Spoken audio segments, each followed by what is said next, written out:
Երբ որ Փաշինյանը փորձում է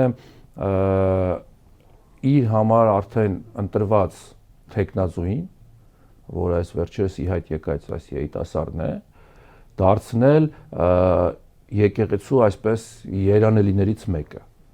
հա, ընդամենը 33 տարեկան մի երիտասարդ է, որին ընտրել է եւ իր համար այսպես կարելի ասել դարձրել է հոգեվոր բարձրագույն պաշտոնյա եւ ասում է մնացածը իմ համար գոյություն չունի։ Այսինքն կաթողիկոսը գոյություն չունի նրա համար, սրբազանները գոյություն չունեն նրա համար, գոյություն ունի մի քահանա, մի եկեղեցու քահանա, որը կարգալույծ արվեց։ Եվ սրանով նրանք մերժում են բոլոր, էջմիածին ընդհանրապես մերժում են եւ բոլորն նրանց մերժում են եւ ընդունում են մի երիտասարդի, որի կարողությունների մասին չեմ կարող խոսալ, բայց նա դեռևս շատ երիտասարդ է, որպեսզի լինի այդ կերպարը։ Եվ բացի դրանից ընտրել են մի երիտասարդի, որը գնաց ընդդեմ իր եղբայրների եւ իր ընտանիքի։ Հա, եւ չի կարող այս մարդը լինել հայ եկեղեցու կերպարը, որը բացահայտ կերպով սպառնում է հայությանը։ Ամենայն դեպս այն մասին, որոնք դեմ են այսօրվա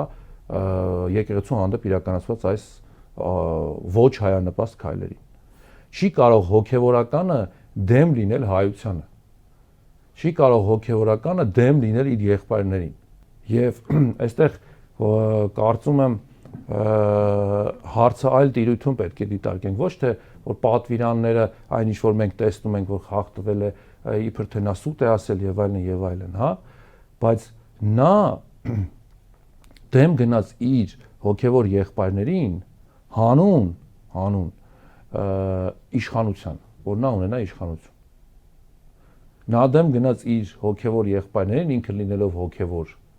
հանուն աշխարհիկ մարդկանց։ Նա պատարակ է տալու, ըստ իր ասելու,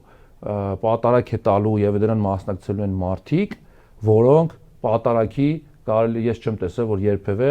այսօրվա իշխանությունը պարզապես կիրակի մասնակցի պատարակի։ Եվ սա եւս մեկ անգամ վկայում է, որ այդ երիտասարդը խախտում է ոչ միայն